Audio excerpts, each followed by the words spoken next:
Konabino et Sengwezali Nangambo Nanga Yakoyeba Kebozali belé en train de suivre votre émission Univers culturel. Émission Ebete la Rabino toujours ma solo ya culture. Donc le lot ozawana ponako marquer présence nabiso ponako yi la bino susuka randingi to mesana kopi sabino et Sengona banda konabino. Mais aujourd'hui c'est un numéro tellement spécial par rapport yaba rumeur par rapport yaba nyoso aussi passé sur la toile et je fais le choix yako bengela biso un juriste un analyste. Ensemble avec lui, nous allons réfléchir autour de cette question qui Oezobé Tamasolo agit bien avec son ex-danseuse. Déjà, je vais commencer à saluer mon invité. Bonjour, maître Steve Kamala. Bonjour, madame Kisango. Comment vous allez? Dieu fait grâce. Merci pour l'invitation. On est flatté de passer chez vous. Donc, on est là pour répondre à toutes vos questions. Et je promets aux téléspectateurs que nous serons là pour donner la lumière sur tout questionnement qui va au sens de trouver la solution à la société congolaise. D'accord. J'espère que Ozoyo Kinyon Studio ezoleka na toile parce que Oza moto utilise ba internet ou utilise les réseaux sociaux Ozomona. Donc to bengishu vraiment tout en posé sagesse on a côté juriste. Mais sans plus tarder nous allons prendre d'abord cette vidéo et puis revenir tout juste après. Président nazali contre yoni pour yo pe na jour lo ba mabe na otemela sepeli ka tena na ndenge osali ngai olaki ngai ke otinda na poto 7 ans na patienté pe na simozu bato mususu onimi bango na poto nga otiki ngai vie nasali ba démarche na nga 2 fois na ke États-Unis simbite na mbongo na nga mo simbite na kenda Chine ozongisa nga kino bina zonga kino oya osaila nga ba démarche na kende mais ti lelo vie côté on esalinga passe mais na oyeba telo nga na sala parce que ngai na legaka te na lobaka te puis na mona na te na mwasi mo na zala boy na mi bomba kana mi kangaka na ko s'exposer te mais loko via sali l'exalinga mutema passe salinga mutema passe mingi peza mutako tikanga na kinte batukuta memi bapoto bakiatiki bango kuna batu wana basaila eloko nini apesa endini ya mutuya parce que on a pesi eza ya mutuya na sima na ngwa récompenser nga neloko récompenser nga neloko na sima na neloko te. Deuxième point ezali pona petite sœur après ya Magali Chitundu azo traiter nga mabe makasi akateli ngai makolo lobina ko mesika mwana zate nazi ya timu ko mwana na nga kokola bongo ye moko mwana ya oluka ngai esalinga pasi eloko ane eswinga ida nazangi kimia en plus ya Magali bengi mama biso na téléphone manki mama na biso respect azo makambe belé si mama biso de loko epoussé kana ko lobana Magali Chitumbi yango wana na CP na ba acte muketa ko pekisa ngate na kitala mwana na ngai bolenge ona boti na bo mwana na âge ya 15 ans opekisa ngana mwana ngate na zati mukolo mwana okola bona ya otala mwana ngai lobi ngana petite sœur nanga Salima tokende chiko na otala mwana porte baboyi ba sentinelle balobi ya Magali Chitundu apekisa batu nangai tonde ko na moko ba otala mwana ngamo na porte do ba rejeter ngai baboyi na kota pona tala mwana ngai et comité à niveau aboy. Merci beaucoup à Issa Kazaka, merci beaucoup Maître Tolandi ensemble avec vous. Dengue Mwanantuka Brunel Louele, de son vrai nom, Brunel Louele, Azo se plaindre par rapport à traitement, par rapport à Nyon surtout, d'après l'histoire, Bisolon Sotoyebi, Abota, Najibem Piana. Et ça, bah, rumeur, il y a depuis qu'à la mettre, on dirait, bah, tout le monde, il a eu Mouraya, le moment, on a été fait, hein. Ok. En réalité, na étape une étape sociologique en fait. C'est d'abord la société, il y a rien de droit dedans. Mais makambo doué oya okota na katika ya ba propos na e. C'est-à-dire toujours assister na histoire moko où une femme amoureuse ou une femme qui se plaint parce que ba longoli ba droit na e de la femme sans consentement na e. Azole la bolingo. Ici, je vais épingler. Bato baya karosa banalise na loyenge fo baye bake. Tozo betali sola bolingo bato. Ah, ils en ont bolingo. Ouais, tout comme le bako bongisa. Mais moi je me dis que peut-être elle se plaindre, elle se plaint pour le voyage ou bien elle se plaindre parce qu'il va priver moi nanaye. Il y a beaucoup de choses au bayo kanaki kolandaye au basaleli été. Déjà na bandana no côté wana, il y a privé et moi. Co-privé et moi, en droit, moi si à la garde de l'enfant obligatoirement, si 5 ans. 5 ans, oui. Mais ceux qui 5 ans, bah koki ko yokana. Mobali pas soit garde moi. On a déjà cas qui baza ensemble été neti kawana. Mais problème est arani. Pobo pekisa mama ya mwana, comment na mwana na ye, to ko pekisa papa ya mwana, comment na mwana na ye, moboti moko na bango amona mwana nete. Il faut qu'il y ait un jugement au tribunal civil. C'est-à-dire il faut bokende. Moi sina mobali bo sambi. Oyo a ko gagner, c'est-à-dire ceux qui par exemple na cas ya maman, il faut ezalake baza na jugement. Oyo la sabon que maman azali prête pour na boko la mwana. Maman aza amela ba drogue, aza peut-être que prostituée, elle sort boyer, aza na tenter à ko éduquer mwana. Papa azali ko veiller l'éducation à mwana et azomona qu'avec la maman, mwana ko la bien té.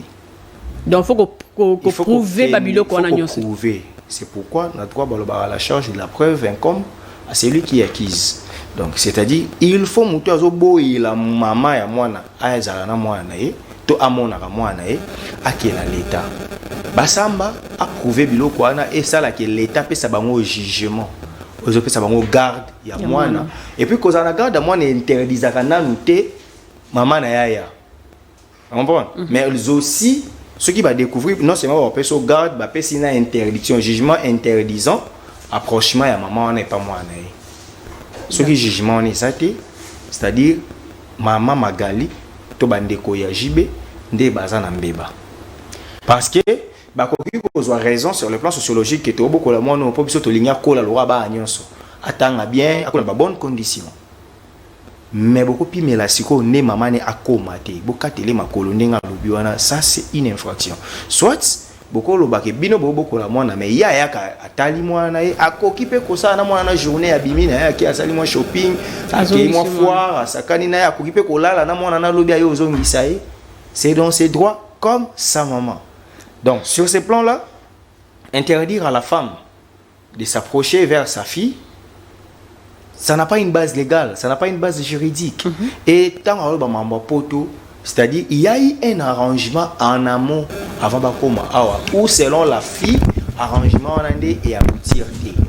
C'est-à-dire elle a reçu des promesses auprès du père de son enfant, Ezaki entre autres, Kosombela Endaku, Kotinda Ena Poto.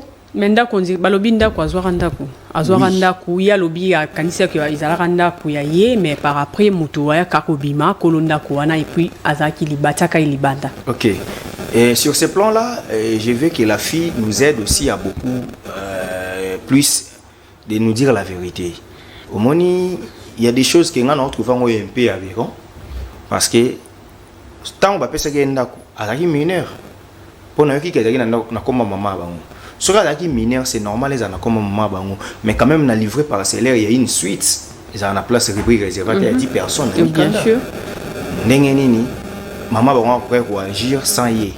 C'est-à-dire, Bovani Boye. Non, maman agir peut-être sans y. Maman na minute tu vois na coca azaki na nous majorité. Oui, je mais sais. au moins combo ya moi ne qu'on se figurer livré. Je suis en train d'expliquer les droits de biens, la loi dite foncière. D'accord. Où vous attendez les communs de mortels Boloba, les sols et les sous-sols appartiennent à l'État. Loi Wana, la loi dite foncière, Marambo Etali ma belé, ya Congo, les sols et les sous-sols. Dans ces droits, toye bailo moko. Muto yo baye. Ba pesi ndako parce que ndako wana je vais maintenant savoir ezaki hypothèque, ezaki don to ba somba ki yango en bon et difforme ba pesi parce que so ezaki ndako moko ya bandako ya mobali na ye ya Jibem Piana. C'est qu'il faut la don à transférer bien wana. OK. Ce que ezaki asali donté à hypothéquer. Ko hypothéquer immeuble c'est-à-dire immeuble autoza eza moko nango. Akoye ko pesa madame Kisango. Alors oui madame Fallon immeuble ekomi ya yo. Et en fait et comme il y a eu officiellement mais il y a eu donc ça là au lingi mais côté kamoté. D'accord. C'est ça hypothèque. Donc on a droit de jouissance mais on a droit de disposer. Là nous sommes en droit.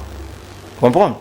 Au moment que au usufruit le fruit ya ndaku ba locataire ba baye okolia na yo mais okoki ko agir te okoki même pas ko modifier te pour modifier faut autoriser comprendre c'est-à-dire on a droit de disposer te parce que ce qui moi na wana ba pesa ki ndaku c'est-à-dire on suppose que ezaki ndako ba sommelier c'est elle la propriétaire maman okoki ko fanda boye na ndaku papa moko ya muluba ya bimisi bino pe boke libela mais sur la kisi ba preuve ezo la kisaki azap non mais faut attaquer la justice bino boza banani po boye ba kemikana na eza authentique en plus faut koye ba peso ki ba ko bazala ki vraiment ba détenteur ya ba livrer wana peut-être ba rosa la ba vandi na bona ndako mais bazana aucun document soki bazaki na documenté c'est-à-dire bazaki na lupangu te wana soki bazaki na documenté c'est que papa mwana ye akosaki ye atiaki ye afanda na ndaku mo boye mais asombelaki ye ndaku te parce que kozala na ndaku il faut kozala na mikanda ya ndaku c'est ça soki oza na mikanda ya ndaku nde oza mokolo ndaku parce que mokolo ndaku nini tout bonnement akoki kosede ndaku na ye mpo mutu mo aye na prétendu vrai document il faut boke na l'état bosamba et puis la loi dite foncière ba dossier foncier eumelaka kaka ezala nango kaka te bokemba mo une semaine pour jugement ezwaka temps parce que faki papa wana ya muluba nde approuvé ke mikanda nende eza ya vrai donc lokola bango bandimaki mbala moko babimi soit bazaki na mikanda te bamoni baye kobenga na bango baa na contrat te soit bayebaki ke ou bango baki complice batekaki lupango oui. Donc ce sont des questionnements parce que quand on réfléchit au loi moi j'ai réfléchi en tant que juriste il faut tout lukato yeba nini salaki facilement bango balongwa na ndako wana alors que ndako wana baza censé kozala na mikanda nango. D'accord. Merci beaucoup maître. Pour mutako ya ko authentifier mikanda eza ni bango ni papa wana ya muluba mutako authentifier mikanda wana eza leta yenda ko yeba ki o eza vrai document ou eza faux document et puis soki bango baki na faux document balinga pe basibi poursuite judiciaire pour avoir usé des faux documents mais le roi bafundaki bango te baseni yango te quand même maître siko tobeta masolo ya mwana oyo tomoni aye na orchestre JB na 11 ans loi ezalaki wapi tango parce que loi na biso to ko interdire mwana ya âge oyo asala loi ezalaki wapi to ba moni mwana oyo na podium parce que selon l'histoire mwana oyo ayaka ko sala recrutement te bazwa kaye soki ezalaki une histoire ya kermesse je sais pas trop bien école ba yaki ko prester et tout ba moni azobina tellement na côté ya wera pe bazana mwana na bango mukie JB parce que l'époque to se volait ba passe ba face ezalaka JB na wera rivalité zaki entre ces deux groupes wera azalaki na mwana ne mope ya mukie non biso pe na mwana wa kosala biso mais tant mwana tant bana ba ndai ko sala na ba orchestre mibale loi na biso ezalaki wapi. Déjà, j'avais fait une émission précédemment. Non, nous devons savoir la différence entre un art et un emploi. Un bébé peut être un artiste, un enfant peut être un artiste. Comprendre? Batangelinga, moi, il y a belle joie binarana Jenny, Bosange, Jenny oya danseuse, BSJ, Batangelinga moi wana, Batangelinga. Oui, art, ils ont acheté. Mais ici, on me pose la question. Vous m'avez posé la question, il y a emploi. Wenge BCBG, selon les informations, fout à rabatou. Ce qui va foutre à rabatou, c'est-à-dire vous avez un contrat. Et si vous avez un contrat, est-ce qu'une mineure peut signer un contrat? Maman n'a pas awa komba mama ezozonga toujours babinyo so mama accorda ki mwana asala mais pendant na ba vacances na era classe T. Ce qui mwana bande ko sala pendant ba vacances, est-ce qu'il y a des fiches de paye pour la kisake contrat d'abord il y a un contrat, il y a employeur, il y a mwana na mama ya mwana. Si le contrat est bakoka ko yebisa biso bango mibale ke mwana na zaki na 11 ans akoka kina nous cause à l'employé té parce que employé il faut être capable devant la loi. Mais un enfant de 11 ans est incapable devant la loi parce qu'il ne peut pas engager la loi. C'est-à-dire, tant qu'on a 18 ans, au commun à majorité, au commun à âge majeur, au commun capable d'agir devant la loi. Tu peux rester en justice, tu peux réclamer parce que là maintenant, on a reconnu comme sujet des droits des vrais. et non des faits. Parce que sujet des droits, et ça, moutou a né vivant et viable. Bébé, moutou normal, ça sujet des droits, moutou a normal. Mais ce que moutou a engagé la loi, et ça, moutou a coquisi 18 ans, majorité pénale. Majorité civile, à partir de 15-16 ans, déjà, ce qui moi, dans les circonstances, moi, il faut agir à cause de la accompagné d'un tuteur. Sa maman. Donc, net moi, dans la biso Brinette, c'est-à-dire ceux qui ont 15 ans, oui, maman, a agir à sa place. Moi, je suis dit que dans ça, mais je suis signé Mikanda, c'est ça, maman. Est-ce qu'il y a bon? Ceux qui ont bon, na maman, na employeur, baza bakangami. Ils ont abusé. Donc, en affaire au cas JB tu risqué prison, tu es la maman? Non, na ba parents moi. Na ba parents moi. Parce que comment botika ki moi il y a 11 ans, à l'employé, n'a précisé, non, le belaté à la danseuse. Parce que danse, moi, je ne sais pas ça. Mais ce que danse, moi, on a ça dans une entreprise. Pour bander au foot, il paraît. Oui. Ce que le bander au foot, c'est quand il y a employé. Alors que les travaux des enfants sont prohibés par la loi. Et puis, les droits du travail nous dit qu'un contrat de travail, le travail est un contrat consensuel. Quand on parle de consensualité, les consensus, les gens doivent savoir qu'il faut ngano toyokana. Je vous embauche, vous acceptez de travailler. On ne force pas le travail.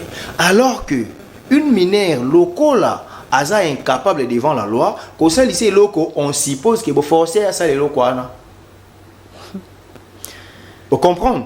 Donc moi, Mouké, au bout saline likambo, et ça le quoi vous forcer pour y être mouto agir, pour agir dans 18. Mais bien dans 11 ans, 7 ans avant. Bosanike abanda kosala wana eza ba fait ka tozo obiso to tribunal te mais tozo no ka ba fait o izo le kana nde tolinga to pesa lumière.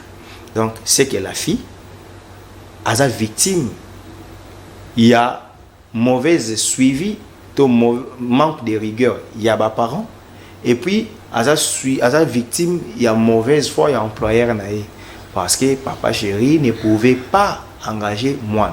Bato miso ba bolo bakaya jibe boya bato misusu. Bato nyonso ba engagé bana mikie na ba entreprise na bango baza bakangami. Je n'épargne personne. Voilà. Même bino na CML13.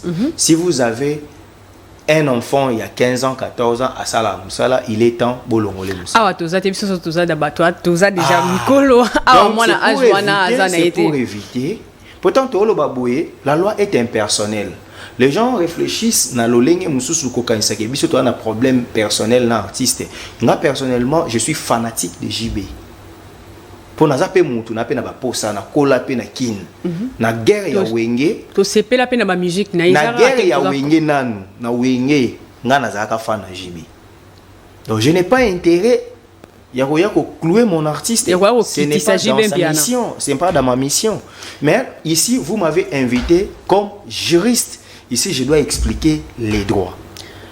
Voilà. Maître, est-ce que le ministère de la Culture a écouté le règlement moroté pour le recrutement de danseuse? Parce que l'élo, tout le monde a un recrutement de danseuse dans le monde. L'élo, rien que ce monika physique et danseuse, il y a une danseuse. Moi ba façon moro boyer to ebite est-ce que ba ko sala moi règlement moro te kozo ça bon vraiment dans moi ordre parce que on n'est pas tout ça na posa to ebate que tout monde na ba partie na bango libada tout monde na ba spectacle ba sala la biso na ba na scène consort tout monde na on nzila est-ce que moi règlement moi cause à la tepo et ko simba bango vraiment côté wana. Là nous sommes en politique et la politique est la réalité non. Il faut d'abord définir la politique culturelle de notre pays. Est-ce que tu as nous n'avons quelle politique? Parce que auto c'est douté même est-ce que rumba ils a toujours musique ils a valeur dans mboka na biso parce que c'est rien que comme on a ba danser na biso ninge ba binaka bilambate parce que la musique monsieur dans la rumba mozo mona danser c'est pas au exhiber pas mais aux autres là est-ce que rumba biso a toujours musique ou a valeur? Non, en fait, il y a aussi quelque chose que nous devons savoir que côté culturel et ça na ba réalité là. Si vous partez aux États-Unis, au moins on appelle que bah online adulte c'est à la cas bah nini en tout cas il y a là c'est un domaine complexe côté culture mais problème na biso ezamni lobby il faut qu'il y ait au moins une probité morale il faut éviter la dépravation des mœurs. Nous sommes une société, la société congolaise est issue de la société africaine. C'est-à-dire, biso na balolenge na biso ya mona, moi respect na batu, moi nini, waneza musala oyoyo, il faut autorité de tutelle, ministère de la culture, ba ko définir. Ba ça la arsenal moko ou ko permettre que les droits aient s'en suivre. Donc ça va salité. Tant tout na bango, est-ce que c'est interdit? Et le Rwanda boui. Ce qui est interdit, ce qui n'est pas interdit à la loi, c'est permis. Donc c'est amenant à la culture, au ministère de la culture, il faut ça la politique culturelle, codifier yango. Comme ça, la justice aurait au Rwanda. Parlons toujours de ministère de la culture. Est-ce que le ministère de la culture est une loi et protège les musiciens, de danseuses, n'a pas abus? Le coup là, oyo, moi na Brunette Azanango victime. Ce n'est pas le ministère de la culture, mais plutôt la société congolaise des droits d'auteur et voisins. Est-ce qu'il existera toujours Sokoda wana to komara juste ma droit d'auteur et non, mais droit d'auteur, c'est-à-dire tant obina, azo auteur à danse wana. Ce qui est pas danse là, voisin, droit voisin. Ici, j'explique ma prestation. Au moment de 11 ans, ceux qui a 15 ans, ceux qui 4 ans. Pendant ce temps-là, s'il y a des vidéos, qui na spectacle na marché de la liberté. À l'époque, j'étais encore au lycée. Moi, Nazara Mouké, ma casse. Concert Mozo, la marché de la liberté, j'étais là, je l'avais vu. Ma prestation, ils allaient œuvrer. Œuvre wana ils ont mérité mbongo. Est-ce qu'elle est là mbongo? Ce qui allait là mbongo te yango na ce qu'on est na révision que mamba ba droit d'auteur, ba droit voisin et ça mambuya ministère. Donc en fait en République démocratique du Congo nous n'avons pas un problème de loi. Nous avons un problème d'applicabilité. La loi est bien zalaka mais la loi n'existe pas. Malheureusement, c'est ça le cas de notre pays. Donc la fille, elle est victime d'une exploitation de l'homme par l'homme. Exploitation de mineurs, elle a été exploitée malheureusement sans que Aïeba droit naïe. Et tant c'est trop tard. Et lorsqu'on essaie d'expliquer, on pense que nous voulons descendre notre artiste. Or, ce n'est pas le cas. Est-ce que Maître Naka Oya Jibin Piana, na ex-danseuse naïe, moi en tout cas, est-ce que par il y a justice pesali dans le ministère de la culture dans Babiloko bazan a part n'a pas responsabilité ça il faut qu'on se le dise quand même responsabilité zali pourquoi parce que bisonyo soto corrompu pourtant au moins on a bina bison soto bando c'est là que faisait l'officier du ministère public de l'époque parce que notamment on a bina ba ministre de la justice wazakiti Nathan, ministre de la jeunesse à Dalava, Nathan, ministre de la culture et genre. La monnaie et moi, c'est défendu par la loi. Nabangonyo soit nani akangaka, toi dénonçaka, toi interpellaka pour que la mona na ko exposé. Et puis non seulement qu'elle ait travaillé, mais aussi elle était exposée au danger. Parce que la danseuse, bina rana bilamba mi malwa bisoté. Il faut être à la moitié sexy. Et si les hommes pouvaient venir vers elle par attirance, n'est-ce pas que la jeune fille était exposée? Que faisait le ministère de la Justice à cette époque? Que faisait le ministère des Genres, Familles et Enfants? Que faisait le ministère de l'Emploi, Travail et Prévoyance sociale? Que faisait le ministère de la Culture? Que faisait le ministère de la Jeunesse? Au Komona, bébé Tchocha, tant à bandi ba mamamne awa, Yves Bunkula Kangarae. Akangiye, a sombele ba uniforme à inscrit dans la classe. C'était une manière de lui dire que place nous dans la classe. Il faut qu'il y ait classe. Major mon quoi, mon condiment il y a la police awa. Ate ko kanga jeune frère nous sommes ça la ba comédie pour na fillette mon quoi les canaba TikTok. Oui.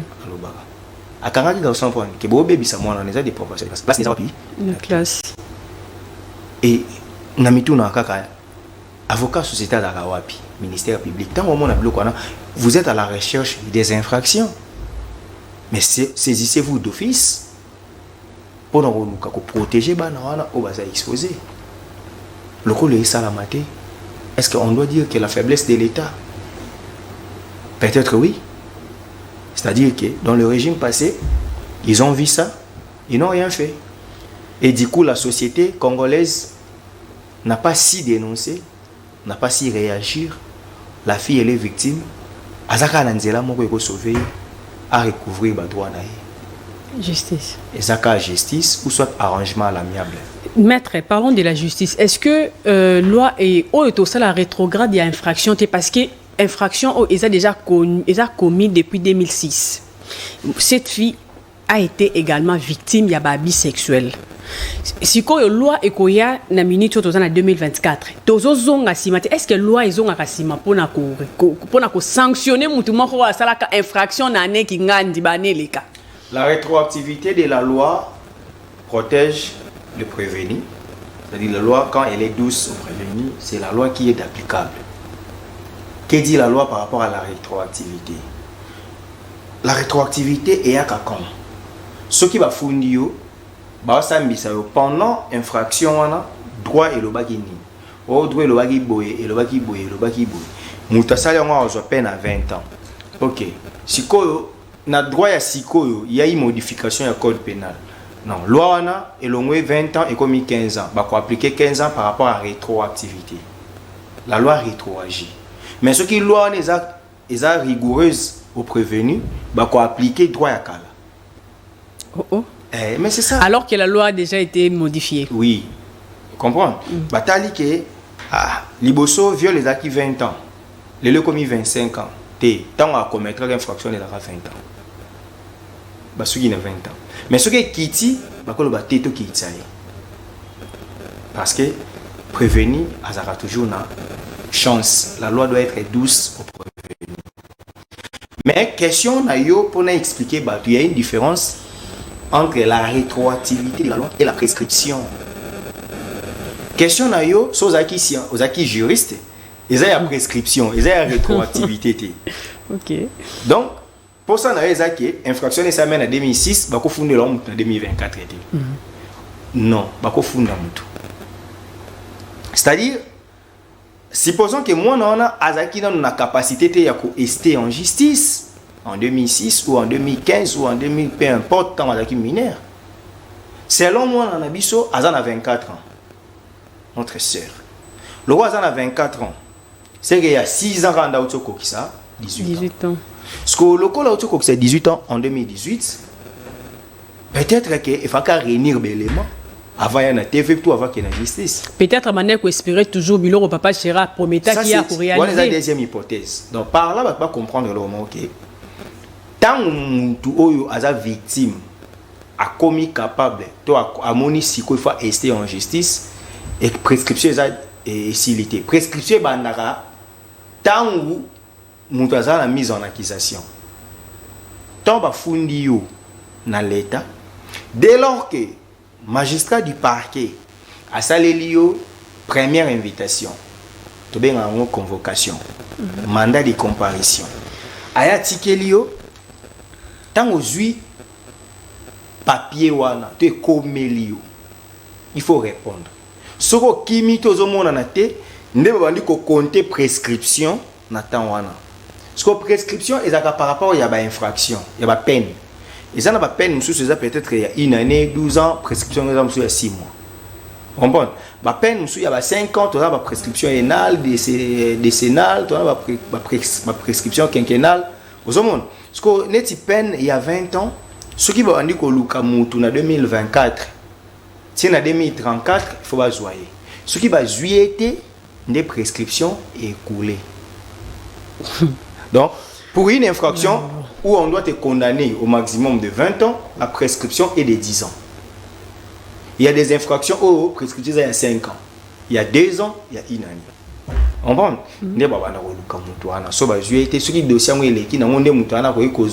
libre.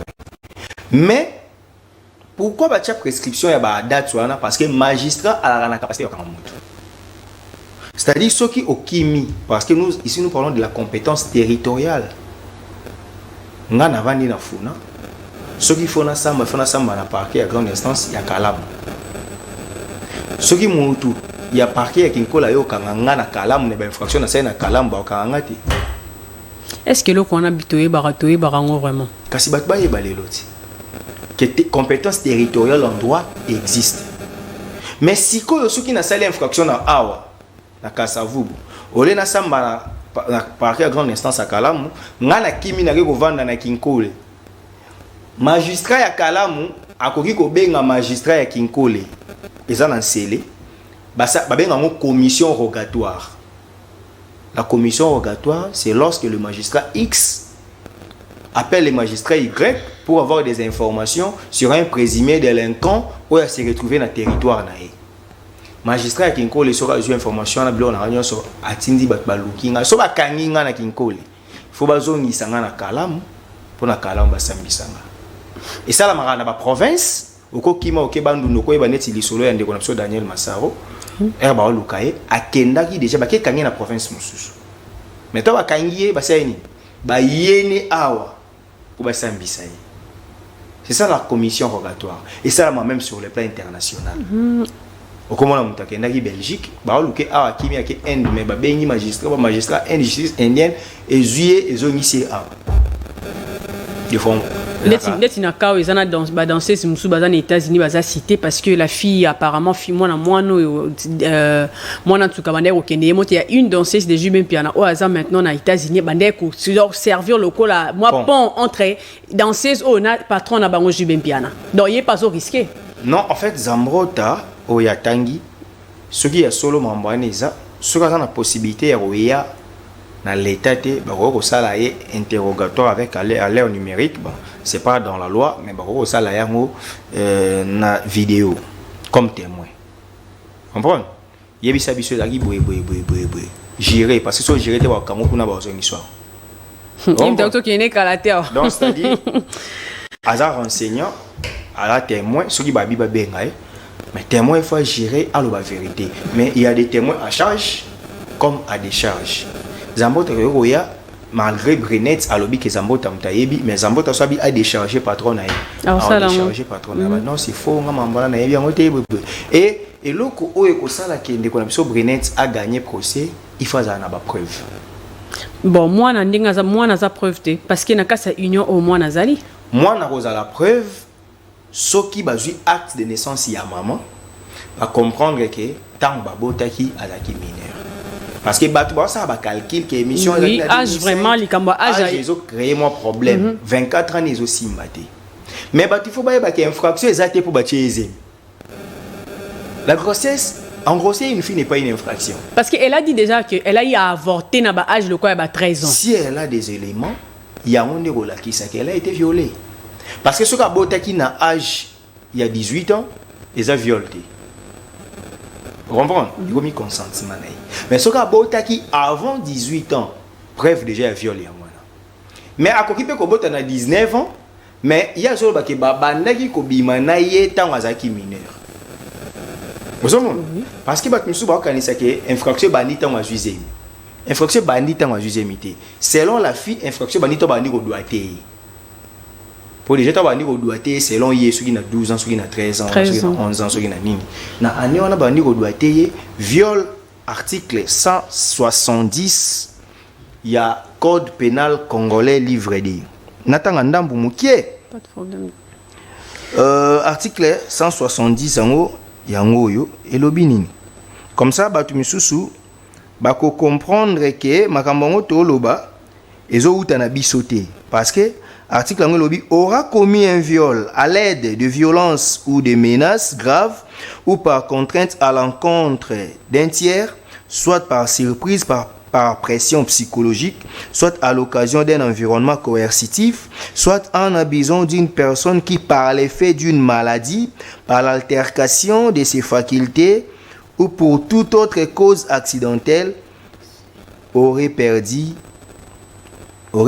l'usage de ses sens ou autre a été privé quelque chose d'artifice. Viol est la pénétration d'un organe génital. Et puis viol est la consentement, surtout sur mineur. Madame Fallon, supposons qu'on est en couple. Je viens à la maison, je vous trouve fatigué la nuit. Je viens vers vous. Vous me dites que monsieur, mon mari, je ne peux pas parce que je suis fatigué. Si je force, je vous viole. C'est pourquoi on parle même de violence conjugale. Donc la femme n'était pas prête pour vous servir, mais vous l'avez violée. Vous l'avez violenté. Awa, mon tour aza, moi mon qui aza na consentement. Si vous êtes allé doiter une fille, vous n'aurez pas besoin de son consentement. Même si vous arrivez vers vous, dans l'état babi, aye bakite, ça n'est pas contrainte. Ce que surtout que na kaya ke muto azaki ko travailler pas muto. Ba yebi c'est que so sali bonté ba longolo musala. Aza na contrainte té. Ayebi ka zo ada mo mbongo comme moi célèbre moi nini. Et ça problème dans 16 mingi bazana ngo hein. Ba dans 16 mingi to bande ko yoka kalenga pona kota awa na bimaka na mutu tel. Voilà. Et ça viol par contrainte. Et surtout qu'elle est mineure. S'il faudra aller en justice, quelle procédure faut-il? Et puis, quelle serait la sentence? Il y a juge par rapport, il y a infraction déjà consommée. Tout le monde ne peut pas engager la justice à ce stade. Il n'y a que 2 personnes qui peuvent rester en justice.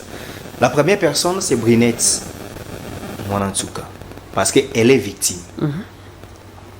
C'est elle qui cherche la réparation des préjudices qu'elle subisse. Il est comme ta rester en justice parce qu'elle a la qualité. Parce que Abima na mobali wana. Mutami balé oya koki ko funda artiste JB ezaka à ministère public. Donc ministère public a koki ko se saisir na dossier office parquet et bengié. Monsieur Mpiana Jean Bélé venez aïe. Il y a qu'à jouer tel pour nous tel aïe. Moi non alobi boy yo lobini.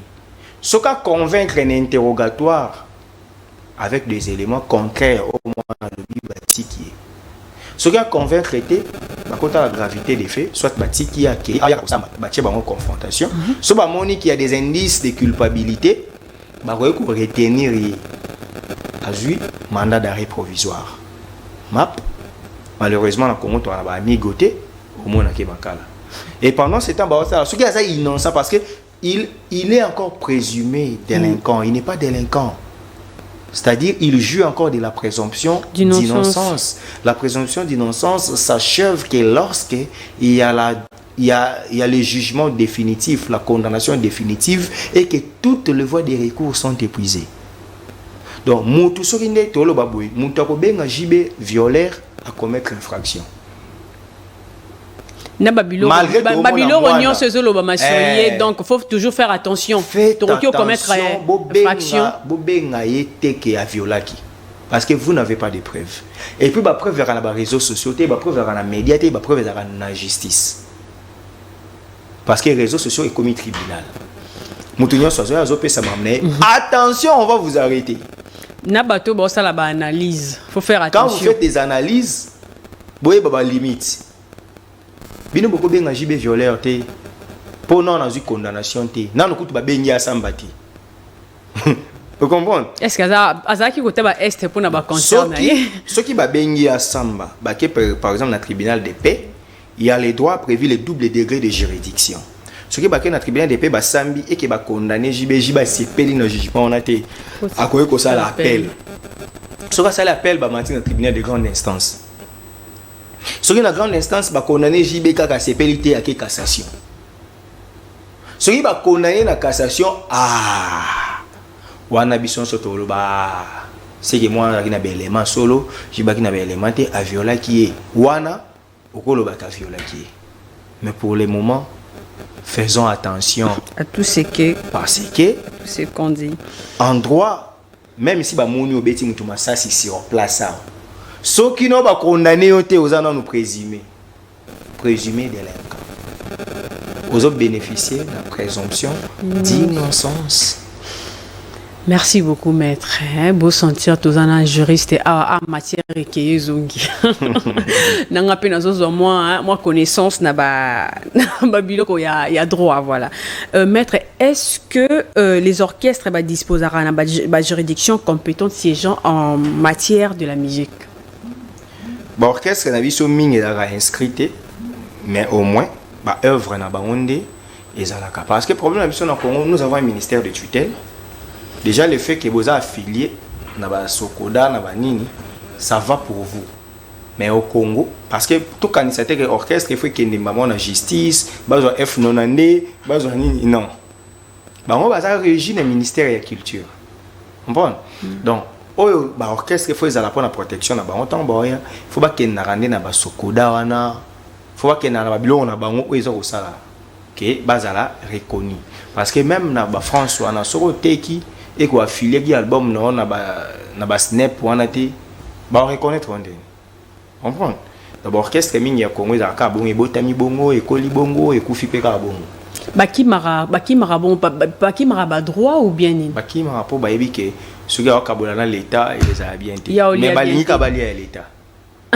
pota ba bato okufa pauvre l'état zo accompagner bisoté est-ce que vous êtes affilié à la Sokoda on baloba Sokoda ngwezalara on dirait ba aventure déjà à l'état ce qui fonctionne mais ça la maman b pour bango baligner za désordre et puis ce côté la kaka ya ba musicien ta ya ba artiste donc na ba littéraire mon écrivain parce que ah to ezara mingi ba comédien na banini biso na Congo ba écrivain vraiment biso to beta masolo art tout le monde est-ce que ba art plasticien ba artiste plasticien ba sculpteur ba tout bien sur ça na ba beaux-arts ce sont des artistes ba peintre mais pour ni bopé ça bon droit d'auteur pour ni ba réclamer ya Congo c'est que des ordres à la côté musique non c'est-à-dire na côté ba comédien biso na Congo to tia na mutu na biso ka artiste zaka mutaleka na TV ya ramda yembaka na mutasala maboke to bosana ke kulutu na ngao na linga mingi auto tinde na livre ne na tanga kia wa ancien sénateur Didier Mumengi. Ah Didier Mumengi c'est aussi un artiste parce que c'est un littéraire. Je les salue. Mon papa Didier Mumengi hein na pena peso bambote belé. Est-ce que il y a personne bien réclamer ce qu'on a droit d'ailleurs pour produire un ouvrage presque chaque année. Bah il va littéraire Richard Ali ouais gère la bibliothèque à Wallonie Bruxelles. N'est-ce pas aussi un artiste? Mais qu'est-ce qui fait que des ordres à la carte ngambo mibali? Pour la Congo, la culture, on a biso to la kisa que musique n'est art. On dirait ba littéraire, ba électro, ba mikanda. Ce sont des artistes. Ce sont les œuvres d'esprit. C'est quoi l'art? C'est une œuvre d'esprit. Oh là là. Donc. Bozu penza professeur Kalele, bo pese mongo pour na ouvrage. Bozu professeur Isidore Ndayuel, bo pese mongo bozu professeur na mes respect professeur Kamba Ibwacha. Professeur Kamba Ibwacha, avec ça en cours na L1. Avec ça en cours na L1. Histoire, civilisation et mondialisation. Ce que yebi sanga. Ba œuvre na il faut boyo fouter là. Mais na Congo, tout le monde a rentré littéraire. Est-ce que l'État accompagne? La Sokoda accompagne. Mais il y a un moment où il y a des musiciens. Oui, vous avez les droits. Mais acceptez aussi que les peintres puissent besoin. Peut-être l'État n'a pas beaucoup plus pour ba musicien na ba comédien peut-être azongi sana aussi ba ninga mususu wana ba peintre. Je pense non. Je pense que ezali plus bandeko oyoyo bango mokonde ba welela qui en fait ba miteka qui bien quoi. Donc on ba ke ba peintre ba mité karaté. Ba mité karaté. Ba mizongi c'est si d'ailleurs pesa ba art oyoyo ils ont besoin de maquiller l'été. Au niveau de quoi papa fait liolo à mitekate. Quand ça c'est exception en quatre na bango. Il y a un montant on a ko réclamer ba non moni le roi papa a déranger ba. Mais ba rakenda même ba procès ko réclamer ba droit na e. Na ba kulutu na biso mususu. Liolo to mona ba œuvre n'est presque partout. Mais oui, c'est un artiste. Il a fourni des œuvres, il a produit des œuvres d'esprit. Il mérite au même titre que l'artiste et musicien qui a chanté 3000 chansons. Il peut se dire que belé azo mérité. Ce qui m'a dit qu'on paye sa bango par rapport à droit d'auteur ou droit voisin. Bango peut faut besoin. Merci beaucoup, maître. Nous sommes arrivés pratiquement à la fin de notre émission. Vous étiez nombreux à nous suivre. Donc, c'est Ngwezaki Nangambo Nabiso. Maître Nompesayo Maloba pour conclure pour Naimi. Au conclure par rapport à Sigé Nabiso. Au conclure, envoyez-nous vos messages. Merci surtout à toutes ces personnes qui nous appellent. À vos messages, Nabino, appel Nabino. Surtout soutien Nabino. Les amis des. Côté à diaspora. Merci Nabino Nyon surtout ba message Nabino na zoka compte. Merci beaucoup. Les lots na lisolo JB au bino pebo. Ensemble na biso to moni on a réseau ya on a linga qui na vraiment expert à la matière. O eza na juriste na biso Steve Kambanga. En tout cas ba question ils ala raconter on a linga beaucoup plus que consulter parce que Maïel ou Ezalara. Maître, votre dernier mot par rapport à l'actualité, qu'est-ce que tu as pesa conseil ni dans les deux parties? Dans les deux parties, on dit en droit, mieux vaut un mauvais arrangement qu'un bon procès. Papa chéri Jibin Piana, l'artiste de mon pays, vous avez intérêt d'aborder votre mère de l'enfant, de parler avec sa famille, la convaincre et trouver la solution à l'amiable. Parce que si vous partez en justice, si on doit dire les droits et que la fille a des preuves, vous serez perdant. Mais n'oubliez pas que vous avez une fille qui vous lie obligatoirement. Vous êtes obligé de trouver la solution à l'amiable. Arrangez-vous. Papa chéri, ça vous enlève rien s'il faut tinamona na poto. Ça vous enlève rien s'il faut sommer la bango lupango. Ça vous enlève rien s'il faut indemniser, payer dommages et intérêts, mais sans aller au procès. Donc, la kaki bango, au kokisi bango peut passer la bonne foi pour m'embouter soit comme une poto à ester ou les en justice. On a même communauté n'y a sur le téléman. Non, déjà babongi saki. Vous voyez? Donc, la sagesse veut, en ce sens, je suis juriste. Et je ne veux pas que l'artiste Abébi Sabambon et Bélé na procès. Aluka moi na wana. Moi sinae. To ex moi sinae. Maman moi. Moi cité. Maman moi. Azaki moi si avant comme maman moi na. Il faut qu'il y ait une union non. Ce gars là moi sinete c'est la violet qui est. C'est gars là qui moi sinae. Donc le coup là maman ya moi na yo azo lela na ba réseaux sociaux. Il faut au monae sommeiller, talisaye, maîtriser, pesaye oazo luka. Sengaye avant la kimia, avant aboya mamba plainte, bossi ça bien. À notre jeune sœur Brunette, je vous demande, na lo banon la lingala, na sengayo ou éviter les réseaux sociaux. En tout cas, arrêtez d'abord na ba sortie médiatique. Plus au lo ba mingi, plus au sa erreur rebelle. Mon a ba calcul ba né zo compliqué, au mon a boye. Biso to dans la solution to pe sauter muto pe solution za juge naturel na bino muto ya ko sambisa yo na mobali na papa mwana yo lokwa bonito lo babon siko biso lokwa to na biso batu tozo analyser na ba fait na bino to lo ba en droit donne moi les faits moi je te dirai les droits donc biso to lo ba par rapport ya oyo zo lo ba mais to ko senga yo soki omoni ke ozo koka yena normalité kende na l'état na justice reçoit solution avec des preuves sur Ozanango. Mais ceux qui ont la possibilité de bongisa, ndima bo bongisa et koufela na ngote reçoit comme. On dirait ya d'accord ya bongisa, y vraiment d'accord pour un. Ceux qui d'accord ya bongisa alors que les kaleka ba médiaté. Parce que ngana zo comprendre que ndengo le kana ba médié belé partie adverse, partie ils ont des éléments. Ba éléments o ba bomela bino au cas où boké na procès. Donc éviter ba multiplication et puis pour na bande comme susu ba Sandra Lina na yo ki bango même ba ki sinjora baza cité na makambo yo ke bango nde baza derrière le dossier selon ba propos na bango la fille akende ko luka Sandra Lina nde ayaki na ye pa journaliste yemo ko ya ko journaliste te on dira ça penza habitué na ba médiaté selon ba dire même kolobani au sentir habitué na ba médiaté Sandra Lina même qui na ba église na bango tout ça ba ye bref toi ba ju décision ya koleka na média jour ba ya na média et ça dit que le confrère abane ko ya Mbappé qui sinjora ba yemba mo escamo donc bokolo baté quelle coïncidence oui bokolo baté que neto vandi boy Ce qui mutu moko azara bien tenayo et qui ba na dossier moko esika ya zali wana akangama to itolo. Mais Sandrali na pe ya ils en époque moko bando tirer JB makasi sur makambo ka. Donc ezalaki pona yepe occasion pour ala qui sa ke biloko ya bande kolobezaki vrai. Vrai oui. Donc Sandrali na accepte que ngande mna accompagner. Mais qui Sinjo a dit ba yaki ko kuta biso wana. Ngape na sala na BCBG.